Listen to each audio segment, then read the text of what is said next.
Hello, and welcome to another episode of the Chrissie Mayr podcast. We are on iTunes, YouTube, Spotify, and SoundCloud. And if you're listening to us on iTunes right now, please go and leave a 5-star review. For example, here is a great review from New Blood Junior Sonic.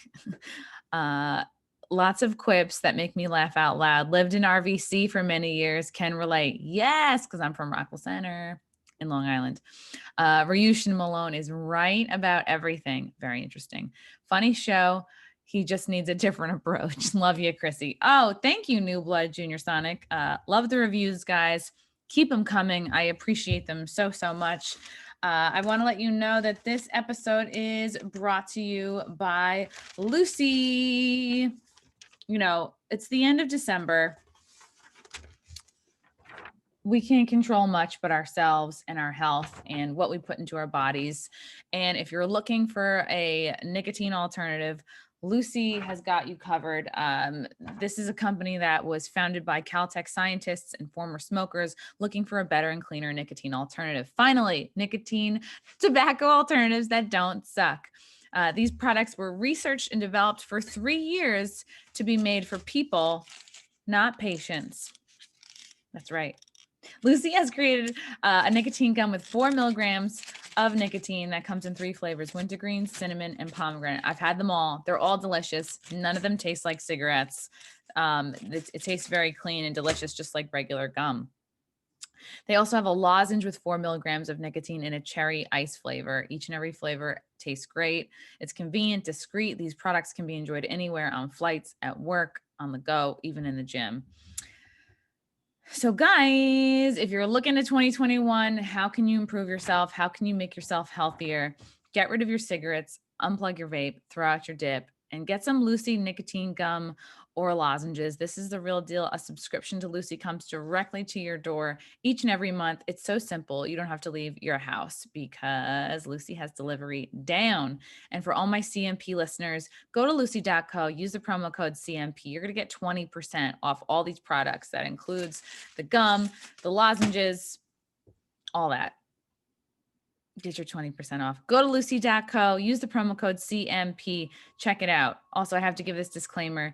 This product contains nicotine derived from tobacco. Nicotine is an addictive chemical. So use the promo code CMP when you go to lucy.co and get your delicious nicotine gum. Speaking of delicious, Adam and Eve is also a proud sponsor of the Chrissie Mayr podcast. I was just on their website. They have tons of amazing toys. Toys for women, clitoral vibes, dildos, rabbit vibes, G-spot vibes, anal toys, luxury vibes, lingerie, vibrating panties, sex machines, nipple toys, Benoit balls, 50 Shades of Grey stuff, lesbian. They have everything. This place has everything, guys. Go to adamandeve.com right this very minute. I can make a Christmas song out of it. Use the promo code CMP. You're going to get almost any item online for 50% off plus free shipping. That's killer savings. Get something for your sister, get something for your girlfriend, your boyfriend. You know, I don't know how close you are with the people in your family, but if you guys are cool like that, get him a fun sex toy. Why not, man? What do we have to lose? Prioritize your orgasms, guys. Go to adamandeve.com. Use the promo code CMP. Get almost 50% off plus free shipping. I am so excited to have this guy on the pod today. We've been friends for years. I have been a big fan of his for years. You may have seen him on True TV Laugh Tracks, on Kevin Hart's LOL Network, Gotham Comedy Live on Access TV. I mean, and tons of other credits. You know, you could have seen him in comedy clubs back in before times. It's Neko White. How are you? Oh my God. First of all, not as long as I've been a fan of you. I remember when I remember I first met you. I had heard about you before I met you. And it was one of those conversations. You remember how back in the day, we all have our groups of friends running around the city and all that back when that was allowed. And there was always certain conversations that would come up, right? About people that would work really hard and all that stuff. And I remember specifically your name that came up. And then I met you, not even... it was serendipitous almost because I hadn't met you maybe a week after that. You know what I'm saying? Ooh. Always been super cool. Glad you're still alive. And hell, thank you for having me. I'm glad you're alive too. Very, very kind of you to say that. Yeah, I can't remember if I had met you through Frank or like Noma shows or through, because I know you were getting up a lot. Well, really everywhere, like almost all the clubs in New York City, but I know New York Comedy Club in particular was like giving you a lot of love. And I want to talk to you about, you have this new special. I think this came out maybe just a week ago or so. It just came out. So I dropped this thing on the 8th of December, but I just dropped a special titled Dark Out. And it's the most different that I've ever done a comedy special, a comedy anything before.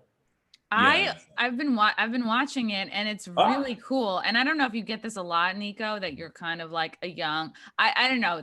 I don't want this to come off like insincere, but I honestly felt like you were giving off like young Dave Chappelle vibes. Like, thank you very much. With your like your candor and your delivery and just like the rhythm of your delivery and how you sound. I was like, oh, this is just like that raw, honest. And I love that you put this out. You're in a kind of a dark room. Somebody in the comments on YouTube said it is kind of like an R&B. Yeah, all the intimacy of an R&B video. Yeah, because you're there with like this like really nice microphone in a really dark room, and it's just you. And it's like I've seen over the years, I've seen people do kind of like different. I mean, now we're forced to do different kinds of comedy specials. If you want to put any content at it all right now, you got to be creative. But in the past, over the years, like, you know, you'd see, God, I forget his name, but he did a special where it was just him in like an empty room, and he's like running around the stage just talking.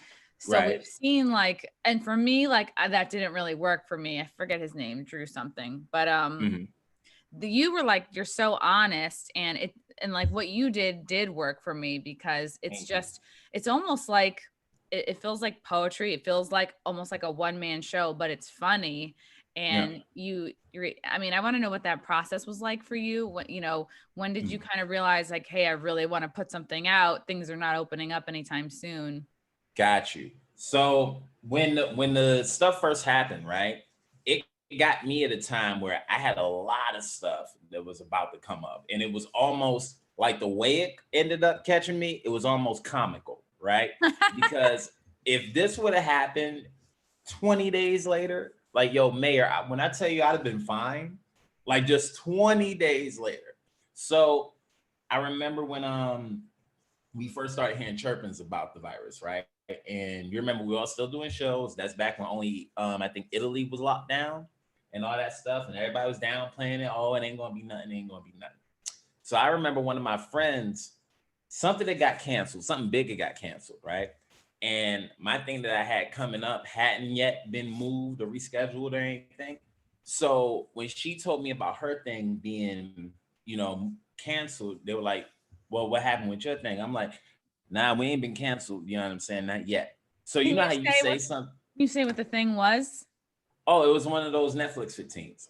Okay. So we're getting close to that. And when my friend told me her thing got canceled, and I said, well, we haven't been canceled yet. You know how when you say something, the way people hear it versus how you said it? So my intent behind saying it wasn't like, oh, I know my thing is a short thing. It was more of like, I can't afford to believe that that's going to get, you know what I'm saying, scrapped. So when the lockdowns started to happen, you thinking that it's going to be maybe a month, maybe 3 months, right? 4 months the least. You think we'll be back in August. When we get in June, I put out my album in May, right? I put out an album titled Marcellus because I wanted to have something out during this time, and I was going to do the album anyway. Wait, what's your album called? My album is called Marcellus. Okay. Marscellus. If anybody wants to check that out, you can find it on iTunes.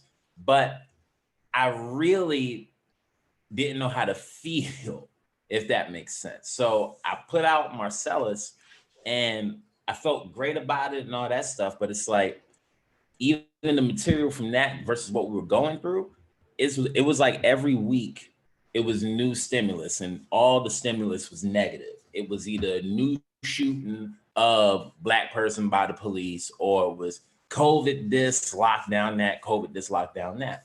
So I remember I had went to go see one of my friends, and they were telling me about this Lil Wayne documentary. I'm a big Lil Wayne fan, and they were telling me about this documentary, and they were telling me that the documentary would let me see that Wayne was crazy.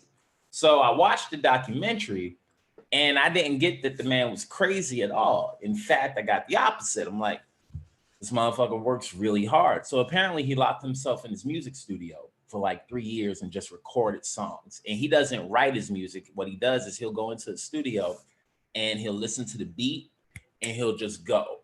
It's him and the microphone and he'll just go. So he was getting asked to do so many features at one point. The man started to take his studio on the road with him. So in a briefcase, he had a microphone and like a thing you would set up to record.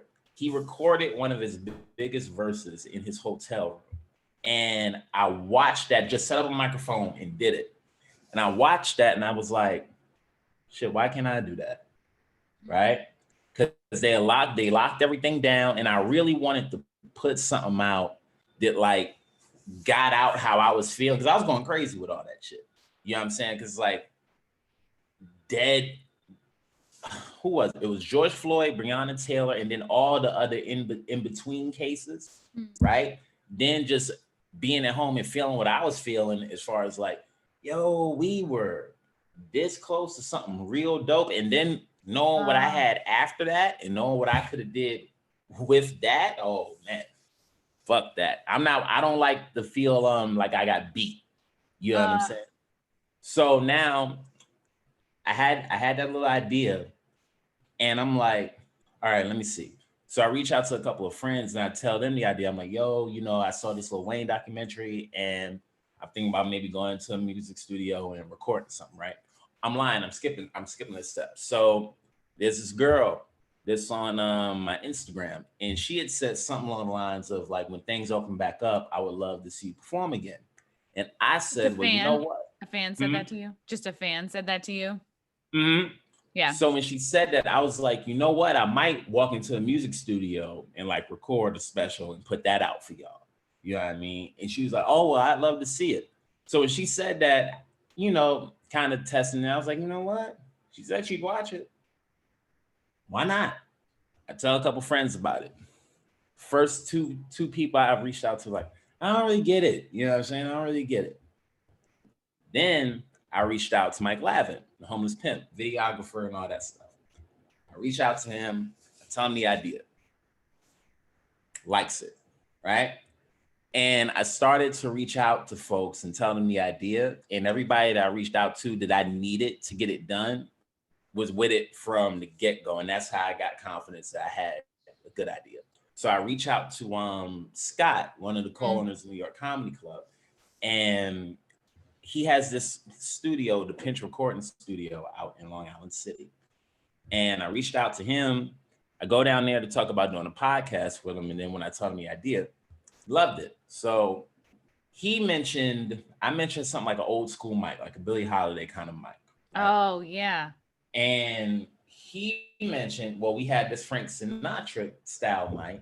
And that, first of all, that microphone costs more than anything that I own. Really?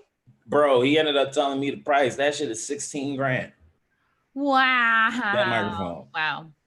So the one you used in your album. Yeah. Mm-hmm. Your special, yeah. Now here's the funny thing, right? We set the date and they just basically told me, yeah, you pick a day and we got you. So I picked my stand-up anniversary, right? Aww. So September 14th made 13 years that I've been at it. So I picked that. And then sure enough, I had this back when things were opening and the numbers were really low. So I had a couple gigs spread out, a couple headlining gigs, and each and every single one got pushed back. So now this is the first time that I'm doing a long set since March. And here we are in September. Yeah. And I don't have no long sets coming up. So we get there, I tell we're supposed to start at 4. Homeless gets there, Mike gets there. I call him Homeless Pimp, keep calling by his Instagram name. But Lavin gets there like 4, sets up his camera. Then his friend that was helping him on the other camera, New York video guy, he showed up maybe a half hour late. So we finally get started, and I didn't do what you saw with the microphone, like the Frank Sinatra mic. That was the last take. I did stand up and did the jokes and everything the regular way. We set up a regular microphone with no black backdrop, and I did stand up 2 times like that. So then what the original plan was for me to do all the like serious-ish material in front of the Frank Sinatra mic. Mm. That was the plan. And we were gonna cut between the regular stand-up and the stuff with the Frank Sinatra mic. But then when we set up the Frank Sinatra mic, it just flowed. You know what I'm saying? And I told them, I said, hey fam, light me at 45, right? So we did 3 takes. The first one, you know how it is. You getting started. I ain't done that long set in a while, so I'm just going. So when they finally light me, I'm thinking, that was 45? No way. So I finished and I asked how much time I did. And when they told me how much time I ended up doing, I said, nah, y'all bullshitting. They were like, nah, it's an hour and whatever. No way. You're lying. Sure enough, that was the amount of time. And I was shocked. Then when we did the second one, I think that came out to about 50. And then what ended up being the last one, the set that we recorded all together, I think was an hour 20 something. And then we cut it down to hour 1. And we were able to put it out. I'm glad it's out. And it's the one thing that I can say I'm proud of it. You know what I'm saying? Because it felt different, but it came out in the way I wanted to, where it was like, I think it's a good different. And like I said, I really wanted to put something out just to be able to say that I stamped the times, and whoever likes me, I gave them something for this weird shit that we got going on. Yeah. Neko, did with each pass, like with each like recording of this, like would you take down notes in between, or was it like off the top of your head each time? So it was a combination of both. I didn't really have a set list because I could not focus for the life of me that day. You know what I'm saying? It was so many thoughts. It was so much like a lot of emotion. You know what I'm saying? Because I'm nervous on one hand because it's like there's no crowd here. You know what I'm saying? So it's like you have to tell yourself you gotta be silly enough to act like you know your timing. Then to think about what do you want to say? So it was more of, okay, I know I want to start here. I know I want to end here. And I'll just do the stuff that flows for me, you know. But I'll tell you what, cutting and having to like piece stuff together, because the first edit that he had to do was when he had to cut out whenever I was talking at like double speed. And already, like, if you're listening to me, I can talk. If I get going, I can talk really, really fast, you know. So I know in that first set, when I listen back to it, but as the takes went on and it calmed down, fucking, it got tighter. And that last one, like I said, is the one I'm most proud of. Wow. Like the other ones, I haven't even looked at the footage of those. Yeah, I'm sure that's probably gonna be a little bit embarrassed because I'm sure there's no way for it not to be a little stiff, but. That's a really interesting way to work though. And that is not at all the way, you know, you usually work as a stand-up. It's like you're not like putting out like a big chunk, like a big hour chunk. It's like you do a few, like, and you were like among the busiest comics, you know, doing like at least 3 spots a night, between hosting and regular spots. You have so many opportunities to try out a 5, a 10-minute bit. Yeah. And it's just, you would work it up incrementally. And so that's the fact that you even just were able to kind of like give birth to like a new hour. It's I don't know, I can understand how that would make you feel like vulnerable and like, oh shit, I don't have my normal crowd to give me feedback right away, and haven't had it for months. Mm-hmm. The one thing that was scary is that you go, okay, well, how prepped is this, right? Because you know how it is. If you got a set that you're prepping for, you know you can do it. If you got 2 weeks, you go, okay, if I push it, I can get up 15, 16 times and try out the pieces. And the way I would usually plan it is like, okay, something like that, I'd give it maybe 6 months to think about. And in that 6 months, you know, you set up shows, you can do a couple hundred in preparation. This was more of, hey, just do it. And because I didn't tell anybody beforehand. The only ones that knew were me, Homeless, and the Pinch Recording Studio. So it's like, if we did and we hate it, well, nobody gotta know. Yeah, that's really perfect. The way to go. I think a lot of times, like creative people, you do get wrapped up in either, getting enough people's approval. Sometimes like we think we'll have a good idea, and then other people's feedback could either like make They'll or talk break you that. out of it. Yeah. They'll talk you right out of it. Because I remember I was talking to again, sometimes when you have an idea, and that's to anybody listening, find the people that are excited about it. Find the people that are excited about it and they understand the references that you're making. Because that's the one thing that made this work really well, was that Mike Lavin is a fan of Lil Wayne. So when I sent him the Banned from TV video that I got the idea from, he saw it automatically. And when we sat down and we did the things that went into the whole thing, like, okay, I'm thinking a black backdrop. I want to call it dark out, blah, blah, blah. Here's the concept, outside is crazy. The world's falling apart, all that type of shit, right? Immediately understood. That energy versus the opposite of that energy, I can't even imagine where my mind would have been. So if anybody has any ideas that they're working on, find you somebody that believes in your idea the same way you do. Yeah, that's always good. And that's so important for creative people. Like we may not always be good at the business end of it and like, or the logistics part of it. But like, yeah, if you're a creative person and you have friends or people around you who like understand your voice and are just like believers in you, and even if it's not entirely fleshed out yet, they're like, yeah, let's hold hands, let's jump off this cliff together. You want yes people around you, not people like, well, because you want them to be honest with you too. Like there should be some.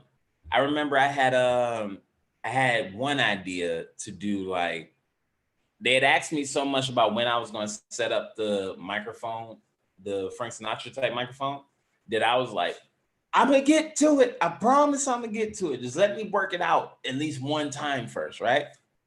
And sure enough, getting to that one, because there was a part of me that was like, if I just get the set regular, then I get it regular. There's a part of me that wasn't even gonna do the what's it called, Mike. I thought I got it.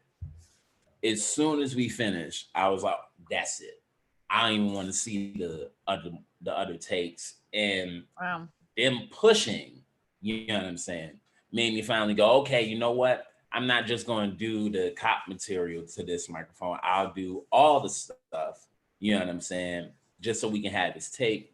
And then it worked out. So find you some people that are going to agree with you, but also they're going to push back when you need. You know what I'm saying? It should be positive, the working situation. Because we've both seen how it is when people working with people, and every time they have an idea, they down the idea. Let's try this. No, let's not try that. It's like, nah, maybe that could have helped, or at least get a take of it. Yeah. And I also know, I remember like for years when I was maybe a little bit less motivated, a little bit more afraid creatively, like I just know that like the ideas I've had over the years that, oh, I'd love to do a sketch about this, would love to do this. And I've stopped myself, and it's like, see the sketch. You're never going to flesh everything out in your head or written out. It's like the only way you can go through it is by doing it. Like you just have to start. Like maybe you'll have 25%. You have the rest you get by walking through it. Yeah, 100%. And you know how it is for us comics. We have, I shouldn't speak for everybody. I know I have it sometimes, that fear of misfiring. You know what I'm saying? You have an adventurous idea. So it's like, all right, but I want this to be good. People don't get how much we want people to like this shit. Yeah. If they knew how much we want them to enjoy it, they'd all go a lot easier. Oh yeah, because it's like, it's always this dance as a comic between like what is satisfying to your own ego and what is like for everyone else. Like, it's like, yes, we love the validation. We love making people laugh, but we do want to speak to people. And we do feel like if what I'm feeling is what others are feeling, that's something that we can come together on and help to create more unity and be like, hey, you're not alone. And that was something too, because the whole energy that's been perpetuated has been like, either be super positive, like almost ignoring what's going on, or talking about it in a way where it's like, we don't all feel like that. You know what I'm saying? Where I'm 100% in, I want to get to a better place. Also, by that same token, it's like, I'm not going to act like when the stuff was going on with Black Lives Matter that I was all for peaceful protesting. Nah, I thought everything that happened was appropriate and needed to happen for the attention to be given correctly. Okay. Right. So when like people started looting and stuff like that, folks are like, oh, that's necessary. Whatever happens is necessary until you get it right. Why did you feel like the looting was necessary? I would ask anybody, why would they think that it wasn't? Just because anytime that we haven't had it like that, we haven't had this type of attention on it, we haven't had the changes that you've seen with some of these cases. And even with some of these cases, in spite of the loot and the rioting and demonstrations, still nothing's happened in a lot of these cases. But you need to understand the honesty of how people feel. Yeah. Because I know the loot and all the demonstrations, that's people being honest with you. They honestly feel so hurt that Target that burned down that first one, that's how they feel. You're literally looking at a metaphor. So if you want to know how angry those folks were, Target on fire angry. That's how it feels to see shit like that over and over again. And I know a lot of people are still very angry because a lot of people are looking around going, hey, like where did all the money to Black Lives Matter go? Where did it go? Where did it go? Where did it go? Look at how the media is handling a lot of cases that passed. Look at how there's certain kids I think that are being they're finding them dead that were involved, that are involved in Black Lives Matter. There's a lot of crazy shit. Yeah, it is. Do you find that as far as like your friends and family, people closest around you, as far as like, you know, anxiety and like mental health wise, do you feel like you are more positive and you feel like, you know, it almost like you've got to uplift those around you? Or do you feel like, you know what I mean? Like, how do you compare to I'm not sure. I guess if I could speak for myself, I would always try to say positive, but I'm right there in the middle. I have days where I feel fine, right? And then there's days where if I hear even a sentence off the news, it's like, well, I was having a good day. So it depends.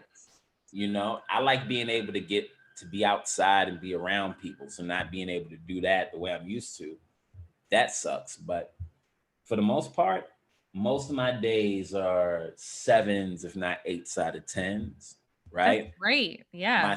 My stress is the same shit. It always stresses me. It's just more of, when can we get back to work? When can we get back to this money? And when can we get back to shows? When we can do those things, I'll be 100% happy. In the meantime, it's like, gotta survive. So right. Whatever happened? So you were about to put out a Netflix 15-minute special. Was that scrapped, or did that come out and I missed it, or was that? No, they announced that the thing was going to happen, and then things got rescheduled. So you'll know when I know. I don't know nothing. When were you supposed to tape that? That was supposed to be in April, I think. Oh, God. Yeah. No. And then you said something else was supposed to, another big opportunity for you was. Well, that I had my tour. I had the shows that you know how it is. You break down your weeks, you look at your averages and all that stuff, and you go, okay, I add these things will go up. So if I'm doing a certain amount of shows on the Introducing Me tour, and now because I wanted to change the name of the tour in November to the Marcellus tour, right? And then the latter half of the year, not even latter half, the late part of the year going into next year, that would have been that. So all of those things got like chopped up. You know what I'm saying? Yeah. So it was the first time I ever had a year look like that. Yeah, I never had that much. I've never been about to have that kind of year. You know what I'm saying? And It's it gonna be just good. Yeah. vamoose. Yeah, I know I feel that so much because in Yeah. March I had finally like cobbled together like my first ever really big headlining tour, and it was going to be like March through May, and See? more dates were coming, and it's like, oh, I was headlining at places I'd never headlined before, like just off the top of my Right. head, like Laugh Boston, and like I had 4 dates in Ohio, and I did like the first date in LA on March 8th, and then the rest of it Yep. down the toilet. And So. people like if they could, I wish everybody could feel what we feel as those gigs go. You know what I'm saying? Especially when you're trying to keep hope. Yeah, You know what I'm yeah. saying? Oh, and each one, it's like every week it seemed like you'd lose one or two, and then slow. Oh, but you still have hope for maybe this place will be good. All right, maybe we'll still be able to do it in this state, and then bit Yep. by bit. Bit by bit. Yeah, I mean, and Yeah. everyone, so many But people are I feeling give that. But credit to our art form though, because people got creative. Everybody found the way to do something. Yeah. yeah. So kudos to comedians. Yeah, no, kudos for us for sure. I meant to ask you when you were talking about Lil Wayne. So, how do you feel about everything that's happening with him now? A couple things. One, I didn't understand why folks were so mad that the tweet was the tweet because everybody called it an endorsement. And I went and I read the tweet. It didn't seem like one to me. The man said, this guy said that he'll do what he wants to do. He'll do what he's supposed to do with prison reform. He's done it already. And that Let was me kind of basically. read the exact tweet so people have a context for this. Let's see. Let me look it up. Which tweet was this that he Oh, and you can tell he didn't tweet it because the man don't even type stopped like that. people? Yeah. What date was this from? Let's see. I'm not, no, I don't remember. Okay. But just like to sum it up,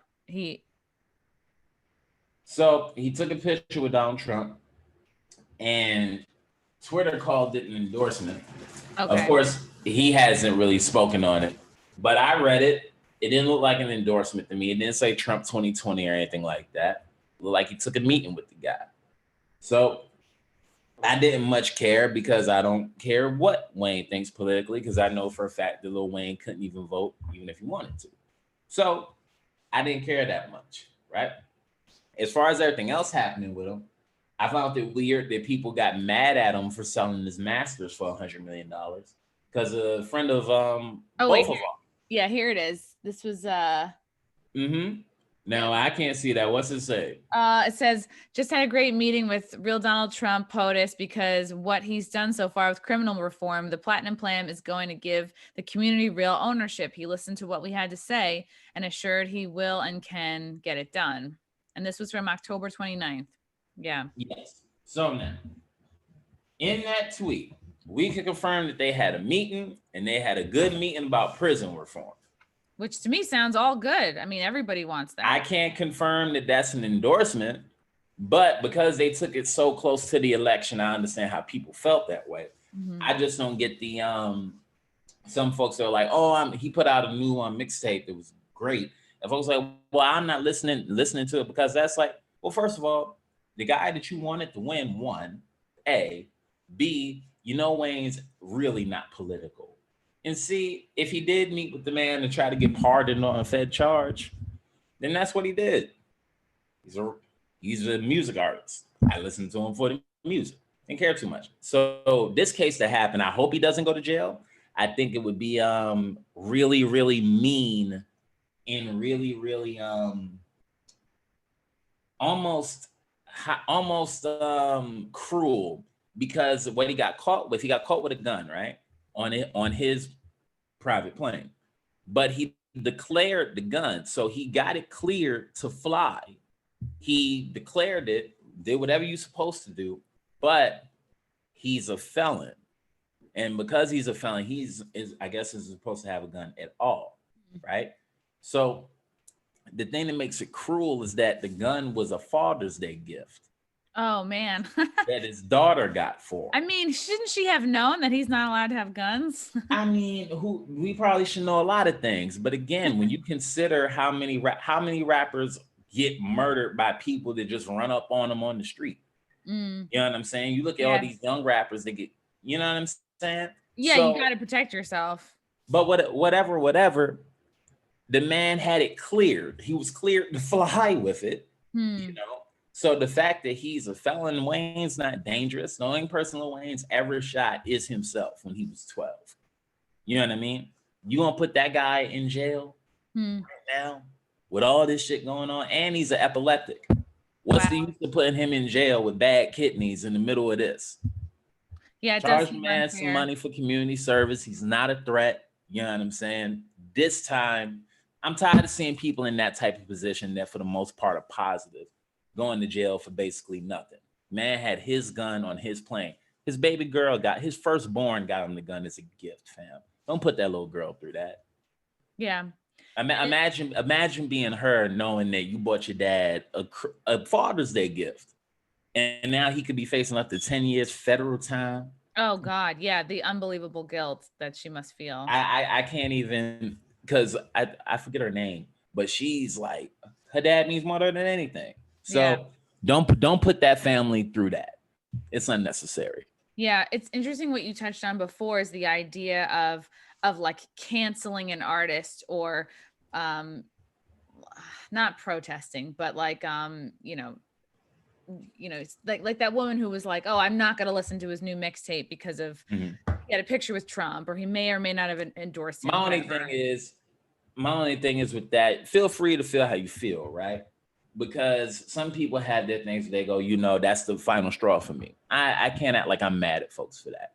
I'm just saying, when it comes to something political, if even though Wayne's not political, even if he was, right?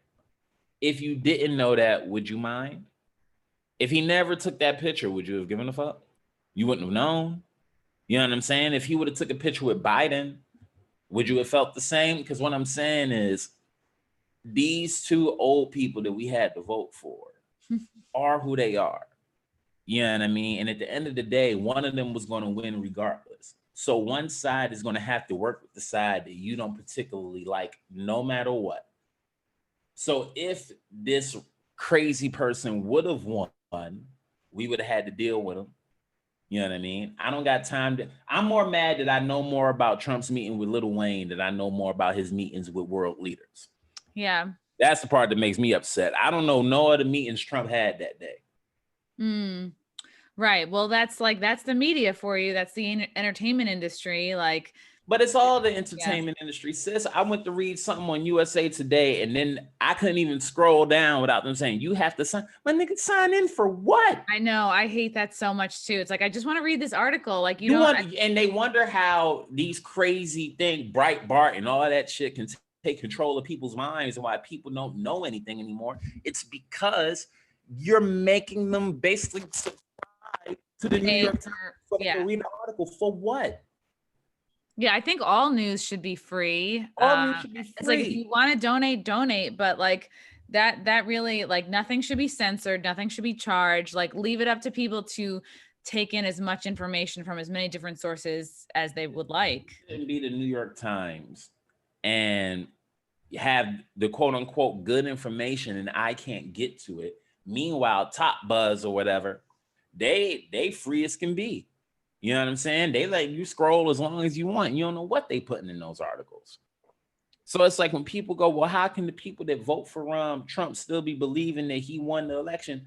Because maybe they tried to read that Times article, but maybe that Times article asked them to subscribe.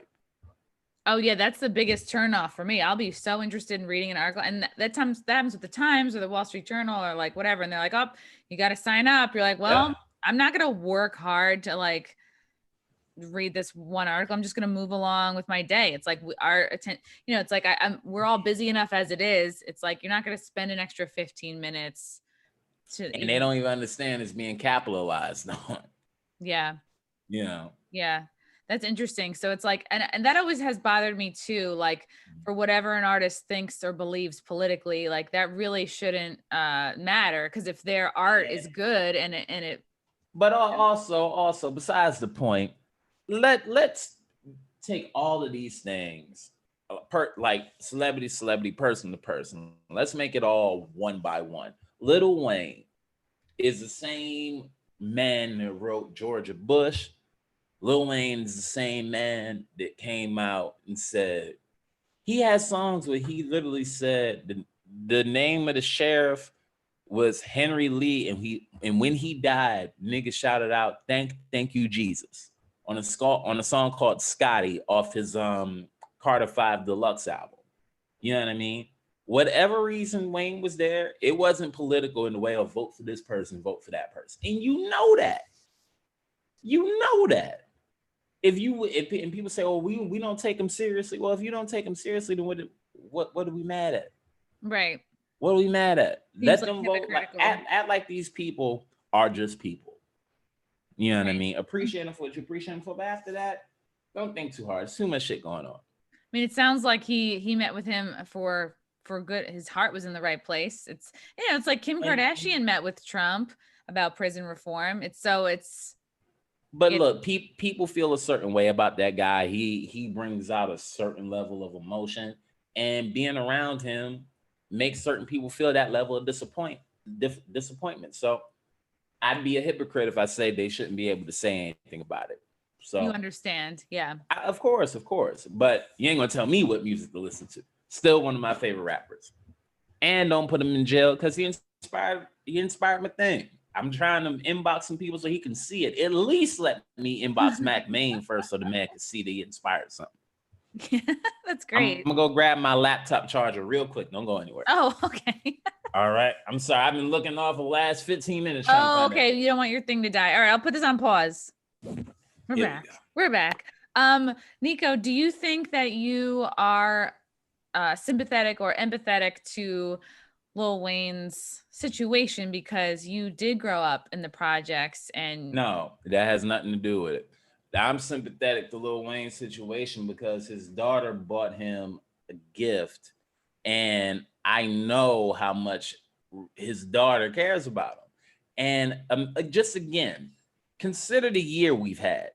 Consider the people that haven't gone to jail for murder. Oh, Consider God, and worse. Yeah. Derek Chauvin murdered George Floyd. He's buying dinner somewhere tonight. Think of the fact that Lil Wayne has had a gun. He's been to jail already for a gun charge. That's ridiculous. Now, here we are 10 years after that. You're trying to put one of the most influential rappers on a positive note. Let's look at the things the man's done. He's inspired almost every single positive artist that's out right now. From Kendrick Lamar, J. Cole, all the way down, right? People that do way more wrong than he does are free as hell. George Zimmerman is free in Florida. You understand me? So to put a dude that he don't owe you no taxes, he ain't in no trouble, he ain't hurt nobody, for basically a mistake, everything else was done right. The gun was declared. He ain't lied to the cops. He's not a danger. If you look at the current stats right now, rappers are getting popped left and right, famous and all. What's the big deal? Let it go. Why is that? It don't got shit to hold on. Wait. So my empathy for that don't got nothing to do with being from the projects. Just that I would think that was a horrible situation for anyone to be in, for a family, especially knowing the dynamic of father and daughter. That's all. Why do you think rappers are such targets for? I don't think it's necessarily a rapper's thing. I think it's you have money, people know you have money, and if you have money and you act like you live a certain lifestyle, people will watch you. The Fed's job is to do just that, so they watch you. If all you talk about is drugs, money, or whatever, they might think you have some. Mm-hmm. They decide to search your plane, and you just so happen to have a gun on you, then that's what happens. Yeah. I don't know if it's necessarily that they're rappers, but also they target them. You can go back and look up things like the hip hop police and all that, but I don't know. Yeah. Yeah, I definitely hear what Either you're way, saying. it sucks. Do you feel like because you started stand up very young. You were 14 Yes. years old, which is like really amazing because most people start stand up like I mean, you know, in their 20s, 30s even. Like what brought you to a place? I mean, 14 is like you I mean, that's you must have like what brought you to a place where you were like, you know what I mean? Like cuz you're still a kid and how were you able to start, you know, getting on stage so young? So as far as what brought me in, I'm not sure. I always had I liked stand up for a long time. Ever since earliest memories of it is when I was about 3, you know. Then when I got to high school, first day I met a kid who was funnier than I was in conversation, right? So I had like for 2 days, I was like, I don't know how I'm gonna get girls. I don't got the best game. I've always been like funny kid. I don't know what I'm gonna do. So a teacher asked, does anybody have a talent they want to display in front of the class? Something in my head was like, well, tell jokes. So I raised my hand and Miss Richardson called me. She told me I'd be after this girl named Esther. Esther went up. She sung one of those songs, and she was really good. She sung a song, and they let me go up in front of the class right after that. I did my thing for they let me do about 8 minutes, and it worked. You know what I'm saying? And I really, really liked that. You know what I'm saying? Like whatever it was, I fell in love immediately. So that was I think that was a Tuesday, and Wow, I you have had it. some memory. Yeah. Mhm. And Miss Richardson let me go up. We had advisory 3 times a week. So she would let me go up at the end of class for like it would range. So sometimes it was 5 minutes, sometimes 10, sometimes 20. Sometimes she'd give me the whole period. And God bless my classmates for having listened to me for that long.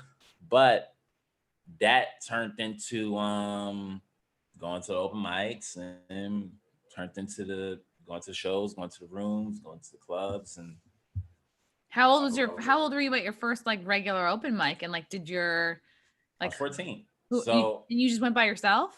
yeah. Wow. So this is I started in September of that year of '07. So then we get to '08 right after Easter. And my teacher had said something about an open mic. I didn't know what those were. I knew talent shows, all that stuff, but I didn't know what open mic was. So she explained to me what she believed them to be.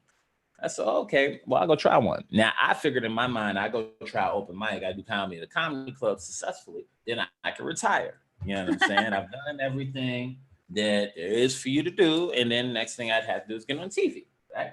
So I didn't have a computer at the time. So I go to the Children's Aid Society and I log in and I Google open mics New York City and the old bad Slava list came up, right? Oh my God, the bad Slava list. Yep. So, and I think that's still around, as a matter Oh of my fact. gosh. Yeah. Wow, that's amazing. Now, I go there, and this is what was it? It was a Monday.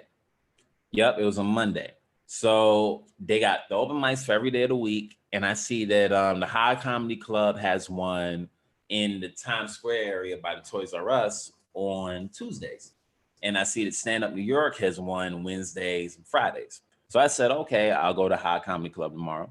I get dressed in my Easter outfit. I go down there and I take $10 because on the sheet it said $5, 5 minutes. I'm like, oh, that's simple. That's commutative property. If I take $10, it's $1 a minute. You get 10 minutes, right? Because that was my comfort zone back at the Yeah. time. So now I get down there. HP, I don't know if you know HP. He was hosting the mic. No. And I think I was number 21 or 22. Cisco, I gave him the money. He was like, whatever. He said something smart. And I'm waiting to go on. I'm laughing at everybody. I don't have a harsh sense of humor. It don't take a lot. So I'm having a great time. And it's time for me to go on. And nobody else is really like laughing at everybody that's going on. You know what I'm saying? And I'm like, oh, that sucks. And in my head, I'm like, but it's their problem. I ain't gonna have to worry about that. So I go on and I proceed to bomb And I never had it like that before. You know what I'm saying? Where it was like that quiet. So I do my closing joke at the time, and it got like a singular ha. Oh And I boy. remember I got off stage. I was like, well, it'll never be that bad again. And just started going. And Wow, you had so much faith in yourself, like at such a young age. Did anybody say like, wow, you look kind of young to be here? no, it's the opposite. I guess because I was tall, you know what I mean? I didn't get a lot of young, but I don't know. I always had a baby face. I always thought I looked my age. You know what I mean? Yeah. So it wasn't as much that I would get you get a couple people that were mean. They would be like, oh, well, you won't be here in 2 years. And then they all ended up quitting, go figure. And nah, it wasn't too much of like, yo, you look like you're young. It was either once you find out, like, or if they were carding people, then it would become a thing. But for the most part, it just show up, do my homework somewhere, and do the mic, go on and get off. Were there ever mics or shows or things that like you couldn't go in and do because you weren't like 21? There would, I remember that beauty bar wouldn't let me in. Oh man, Beauty bar wouldn't let me in. those For guys are years. tough. Yeah. Alex Carabano and Kate Wolf, back when they started, they had a show at the spot called Angels and Kings in the lower east side. And I was supposed to close it one night. And they didn't let me in until it was time for me to go on. Oh man. Okay. Mm-hmm. So they at least they understood that much. They were like, all right, let this guy. Oh, a lot of rooms are like that. You know what I'm saying? I don't want to snitch on it. I'll do the ones that aren't like doing comedy or weren't doing comedy. So like one-on-one, Karma, what else? Karma. Wow. Yeah. Grizzly. I mean, I was getting in all of them before I was old enough to be in them. Wow. And I started in 2010. So yeah, you were like 2 years in already by the time I started. That's wild. And you're like the age now. What are you, 27 now? I'm 27. Yep. Yeah. And I started when I was 26. So it's like, it's amazing that you're able, it's like, boom, you've got 13 years under your belt at a time when a lot of people are really just starting. Yeah. Next year. And that's what, is crazy to me. Next year, I'll be doing this, the equal amount of years that I haven't been doing it. Oh, wow. Like half your whole life, literally half your life. And then the year after that, more comedian than a regular human. Scary. Regular human. How did your family react to you? The biggest fans. I'll say this: they didn't really know that I was starting. You know what I'm saying? They probably didn't have an idea until they came to that first show, and it was a trip for them because growing up, I'm more of a like people watcher. You know what I'm saying? Like I talk my own shit, but you know, if I'm in a room with people that I don't know, after I introduce myself and I say hello, I'm pretty quiet. You know what I mean? You like to and observe. Like even in school, like they're like, well, does he talk? You know what I'm saying? Does he say? My mom like, should he talk his ass off? Just all he do is talk. I can't get him to be quiet. So that was something I always carried in me, right? I always love to observe. And when they came out to the first show, it was at the spot over here called Creole Lounge. And it was a really good set. It was one of those ones that I wish I still had that DVD, right? But they got to see it work. You know what I mean? And they got to see that I wasn't playing. You know what I'm saying? This has been my all. You know what I mean? I give everything for it. So I remember it was about to be that time we were in our sophomore year. And, you know, folks talking about college and everything. Nah, I wasn't. And, wow, you know, told them like, well, I never wanted to go to college. When I saw how long people could be in there without having what they wanted, and then more than anything, it was like to be in that type of debt, I didn't want that. Especially because I found, when I tell you I found my thing, I bent down on one knee and married this bitch the first time I did it. I mean, that is amazing for you to be so young and for you to have that level of commitment. So, and then the fact that you weren't swayed off, because like, I remember I was like, I don't know. When I was about to go to college, like same age as you, it not going was not an option. And it was Yeah. before I found stand-up, but it's just like that's Hey, I thought it wouldn't be an option for me too. yeah. You know what I mean? Because my mom was on some like, no, you gotta go, you gotta go. But I did everything within my power to keep it my way. You know what I'm saying? And how do I put this? I learned how to make whatever my economy was as I grow here. Mm-hmm. I was always the kind of kid where I knew how to hustle. If I had back in the day, if it snowed, we went and got shovels. And if I shoveled your car out, I charged you for it. You know what I mean? What would you charge? Oh, huh? How much would you charge for It would depend on how well of a job I did and what I thought other people were charging. You know what I'm saying? And what I thought was fair. And that kind of mentality is the mentality I kept. So I was always big on asking questions when I started doing stand-up, and it's like, oh, okay, so people can get paid. What does that look like? Yeah. And then you start finding out what that looks like. Then you start figuring out what rates are. And then as you get older, you start figuring out your rates. And then you start figuring out how to get paid, how to request to be paid, how to demand that you be paid. So all of those things, I was fortunate because of when I started to ask those questions and understand those things. You know what I'm saying? On the levels that I could control. You already had that mentality which is great, because there's people who flounder and like they're years into stand up, not getting paid yet. And it's like, they just think that the money will come to them just because they've logged in the years. We all have our mentality as far as that goes, right? Because it's a lot to, that step is a lot for you to make. You know, I remember when I had my moment of, oh, okay, now I got to move like this. You know what I'm saying? Shout out to Greer Barnes for that, as a matter of fact. Oh yeah, he helped give you good advice. Yeah, there was one day I was at 2011 or 2012. It's either late 2011, early 2012. One or the other. I was either 18 or 19. And I remember I had just hosted a show, Stand Up New York, and I'd hosted that show in the middle of the week, like Wednesday. Then Saturday it came around, and I was doing checks on the 10:30 spot. Right now, that used to be my shit. That the 10:30 show at Stand Up New York's Friday or Saturday. That check spot for like about 17 to 19. That was mine, right? And I had this little system to where after I finished my set, because I wasn't getting paid, but I was like, nah, I'm getting some laughs on these shows, gosh darn it, I can get something. So what I would do is I would go out, and who was the bartender? I think it was Sean.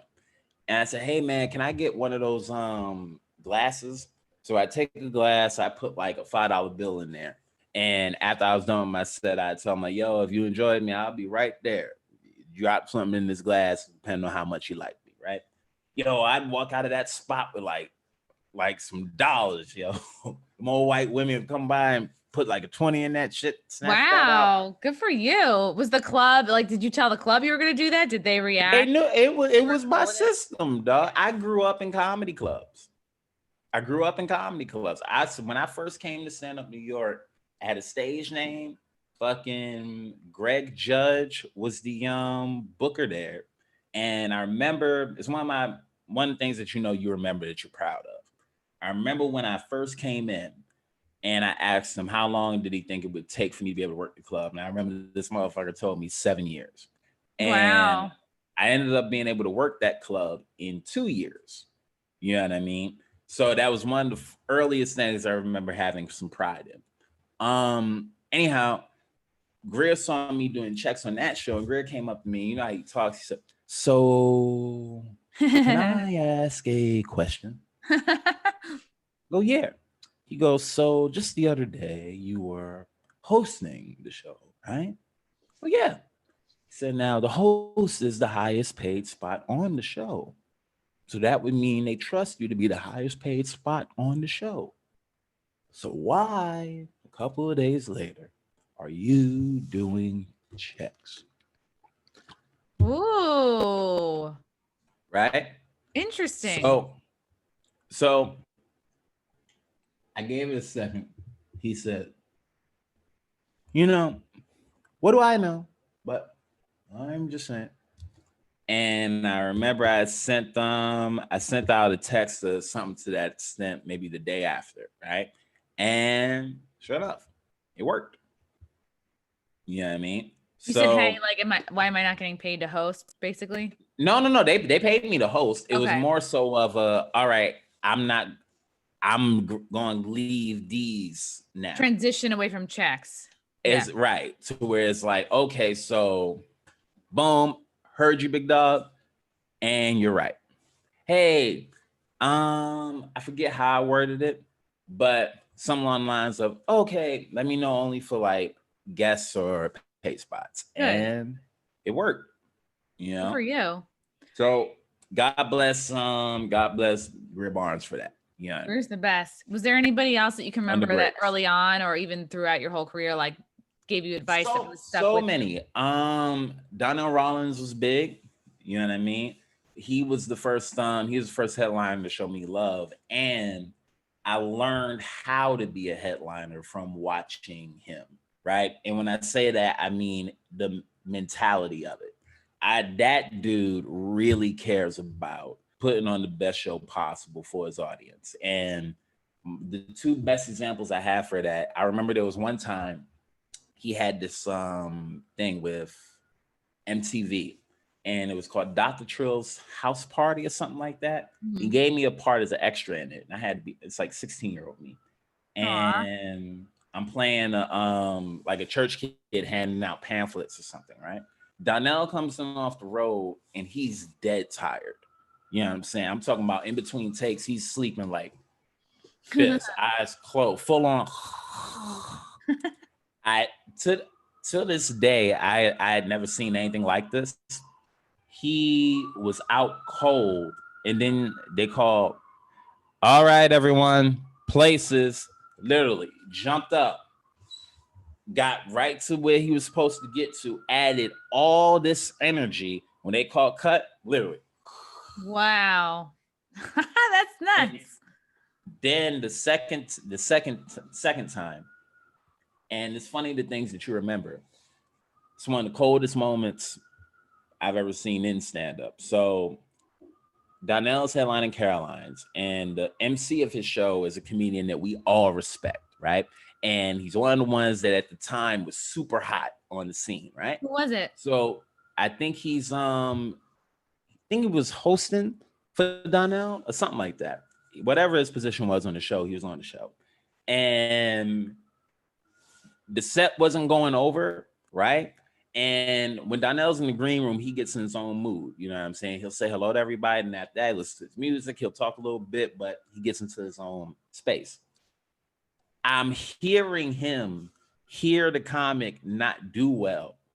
And he's getting mad, not because homie isn't doing well, but he gets mad because he feels like homie is mailing it in on his show. Okay. And I heard him say something that I'll never forget. It's like, this motherfucker bombing on my show, nigga. Like, the fuck? The people come out to have a good time. It was some along those lines. The comic came off. I ain't never seen somebody make a grown man like, Donnell said, hey, man, so, like, what's wrong? So what you mean? Like, no, what's wrong with you? You know what I'm saying? Like, it ain't. And the guy said something along the lines that he's sick. He said, oh, you sick? All right. Donnell went up, I think it was Khalees, said, yo, he's sick. You got his spot in the next show. You can do 5 and you can go home since he's sick. Whoa. So you got his spot. No, it wasn't me. It wasn't me. No. So it was Khalees, as a matter of fact. Okay. Khalees got a spot. I think I was either hosting or doing guest, something along those lines. But homie that had a long spot got 5 minutes, got off stage, and he was salty about it. He's like, was that good enough for you, Donnell? I was like, all right, son. Oh, man. And sent them home for the night. Yeah. And the reason why I had so much respect for that is because the reason behind it was just give my audience a good time and don't mail it in. It wasn't somebody that was just like, pulling rank. Ain't nah. It's simply give my audience a good time. You know what I'm saying? Being backstage with him and hearing him speak about that type of stuff, and that dude would I would see him rock Caroline's, finish at like 1:00 in the morning, and then he's running to some, like after hours spot in Brooklyn to do one more spot. And then he knows he's not going to finish until like 2 a.m. So just that type of mentality, folks like him, folks like Mike Yard, you know what I mean? Getting to see those, seeing dudes that were that poised on stage. Watching Mike Yard showed me that you can have energy without ever really, when I say without ever really, like he doesn't have to run across the stage to give you that same amount of energy. You can do it sitting down. There's this room called Uber Lounge that they had a long time ago. Who was it? Pudge and I think Tino ran it at the time. And Mike had it. You know how you had one of those sets where you thought you killed?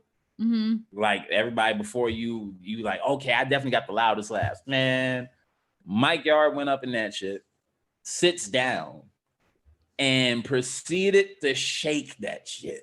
Mm-hmm. And I'm sitting in the back going, okay. Fine. Yeah. Wow. So there's a lot of folks I'm missing, but those are the ones that stick out the most.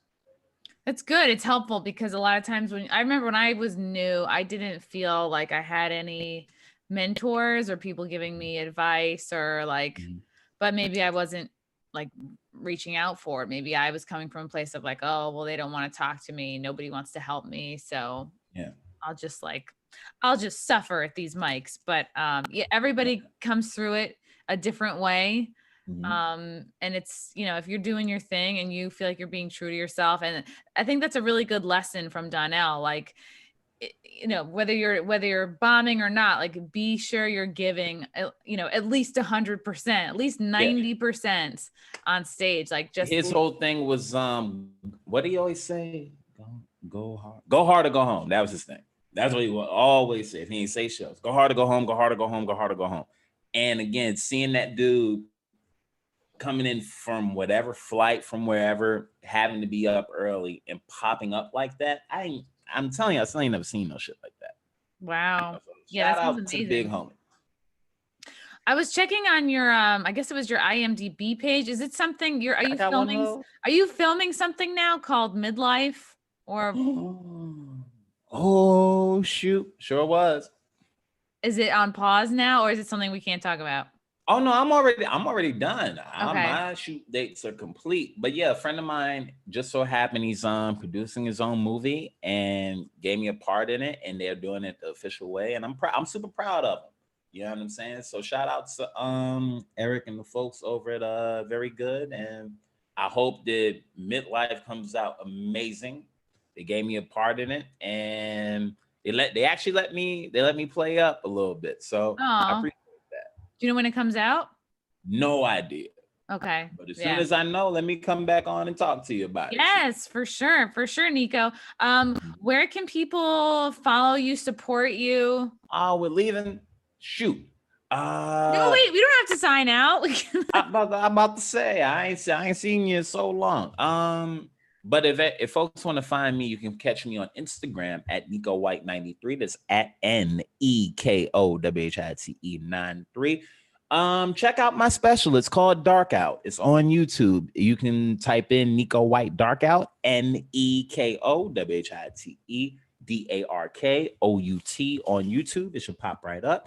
You can find it on my Instagram. It's the link for it is in my bio. Same for Twitter, same for Facebook.